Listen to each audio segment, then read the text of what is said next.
G'day. I hate begging for money, but we've got to ask. We're planning for 2026 and we don't have enough money to keep going with the other side in the form that we've been going in 2025.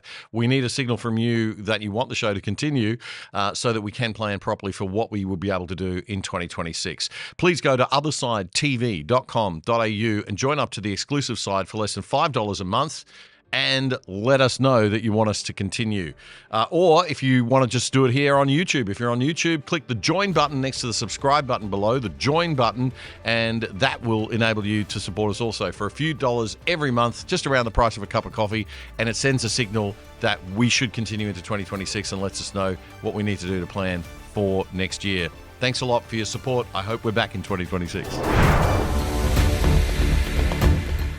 Before we get into the serious news of the week, there may be some cracks of humanity appearing in the cold, dehumanizing, dystopian land of tyrannical woke conformity that is the authoritarian ABC of 2025. Ellen Fanning, an old journalism school classmate of mine and former 60 Minutes host, is now the drive time presenter on ABC Radio in the city of Brisbane. And last week, I nearly drove off the road when she made a statement on air that almost, ever so slightly, suggested that heterosexuality is okay, that human beings are still allowed to have sexual attraction to people of the opposite sex who are objectively beautiful or handsome, and talk about it openly on ABC Radio. Have a listen to this. Hey, this is critical to know before you get home. Robert Irwin, the son of Steve, has won the US version of Dancing with the Stars. My sister said it best. Thank you for changing my life. There you go, Robert Irwin showing all the personality and enthusiasm of the old man with a whole lot more heartthrob. Have you seen those guns? Have you seen those guns? Excellent stuff. At last, the ABC recognises that human beings have sexuality, that it's okay to express it in lighthearted and not too crude ways, and that it's also okay to be heterosexual. I almost drove off the road. You see, we shouldn't condemn Ellen for doing this. We should celebrate it. We shouldn't condemn the shriveled up old woke police at the ABC for their insufferable hypocrisy. We should encourage them and applaud them for this. It's a step in the right direction. Now all we've got to do is get them to accept that straight men also have normal human sexuality, and it's okay to express it publicly sometimes too. When will it be okay for a male ABC news presenter, if you can find one, to go on TV and say something like, Sydney Sweeney has nice jeans? I'm not here to tell you to buy American Eagle jeans. And I definitely won't say that they're the most comfortable jeans I've ever worn. Or that they make your butt look amazing.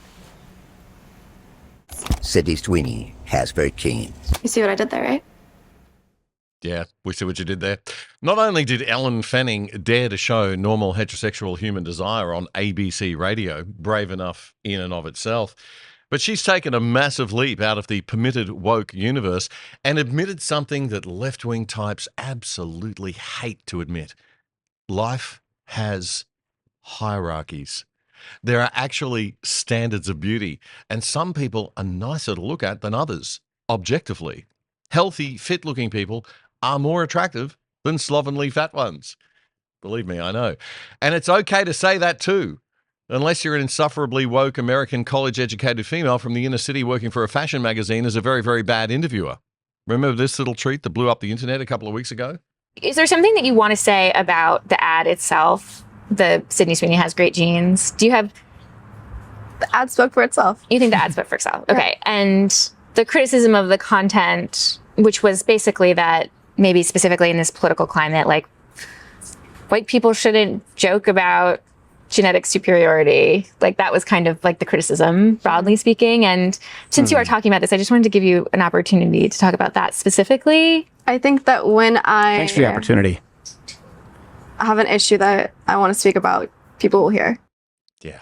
Sydney Sweeney became a walking meme, a really positive one with that response, and her point-blank refusal to be dragged into the shaming game of the witch hunt left-in forces of identity politics madness.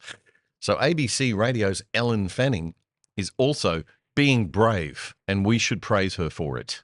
With a whole lot more heartthrob. Have you seen those guns? Have you seen those guns? I love it. I'm straight, but yeah, I can objectively agree. And it's okay, Ellen, old pal, to get a little excited looking at them. We're all getting on a bit, so, enjoy, darling. I'm so proud of you tearing off those woke shackles of the ABC. If only some of our other classmates from journalism school in the 80s would also catch up. Meanwhile, on a more serious note, in the Senate this week, which is controlled now by the Greens and Labor, so they can do whatever the hell they like, thanks to our fellow Aussies voting at the last election, the Senate has rejected calls for an inquiry into the ABC's editorial standards. The call was made by another contemporary of mine from ABC Queensland, Liberal Senator Sarah Henderson. She tried to move a motion in the Senate for an inquiry into the ABC for its recent egregious errors that seem to have been overlooked, she says. Senator Henderson told Sky News that although she believed the ABC did some very good work, it was also responsible for some very big failings. She said it wasn't just about bias, but that the ABC has a statutory obligation to make sure that every bit of news and information is accurate as well as impartial. And when there have been failings, the Labor government just turns a blind eye.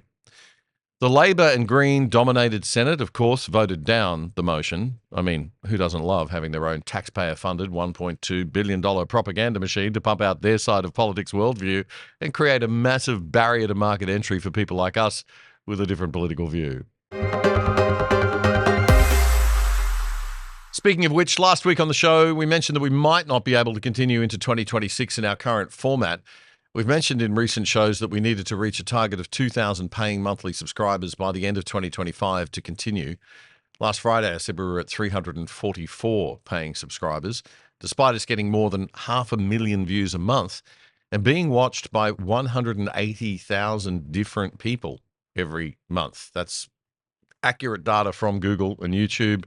That's very measurable. So we're very happy and pleased about that, and we thank you.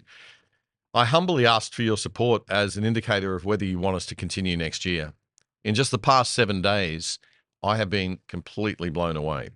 Our paying subscriber numbers have jumped by almost 50% to 450. It's still well short of 2,000, but I've been humbled and overwhelmed by the generosity and mostly by the many messages and kind words. Most comments had a common theme. Australia needs a show like this, meaning that people are sick of the left-wing lens of 90% of the mainstream media. And they want deeper discussions and exploration of the really big issues that are affecting our country than mainstream Aussie media usually has time for. There is a big gap in the market for a show like this. When I was a kid, if you wanted to get a deep dive on issues, you could listen to or watch the ABC. Sure, it was a little bit left-leaning even back then, but it wasn't the extreme, polarizing, radical leftism of today's ABC, drowning in a quagmire of identity politics, everything viewed through a race, gender, and sexuality lens, and the tired old Marxist perspective of the oppressor and the oppressed. The commercial media are gutless. They won't try anything that might be controversial or upset anyone. They're also beholden to pretty nasty government regulators who will also probably come after us in the new media space soon too. Governments absolutely hate speech that they can't control. And there's the left-wing activist groups also, who deliberately attack networks and they deliberately attack presenters who've got non-left-wing views. And they attack their advertisers and sponsors with organised campaigns. It's the soft power, the soft, creeping power of the cultural left also that's the most troubling.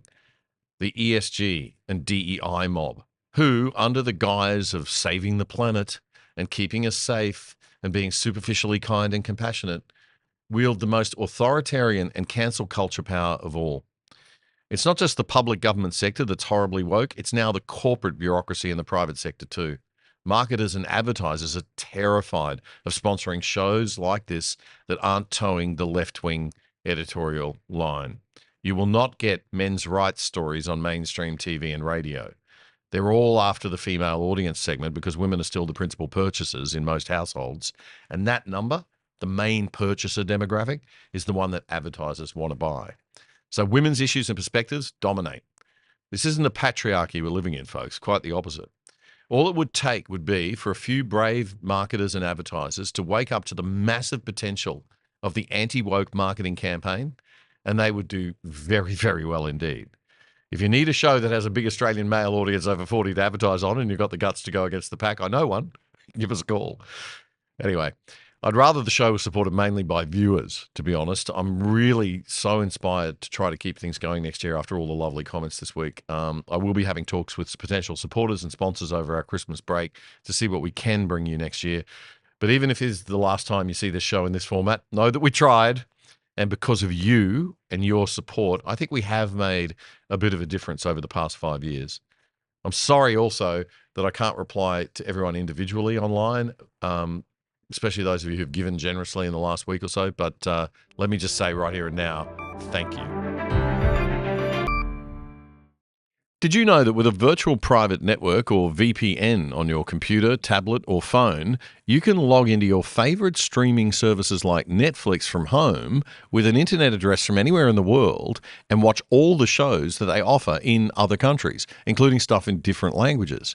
And using a VPN to route all your internet traffic through a third-party server means that big corporations and big government can't spy on you. If you sign up now with private internet access, we think they're the best VPN servers out there. As a viewer of The Other Side, you can get 83% off the price of your subscription and get online for less than $3 a month.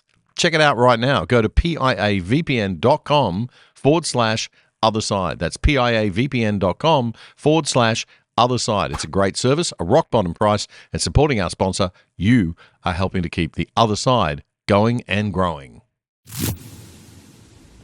That was a segment clip from our weekly Friday night news show, The Other Side, which you can watch in full by simply going to YouTube and searching up The Other Side Australia.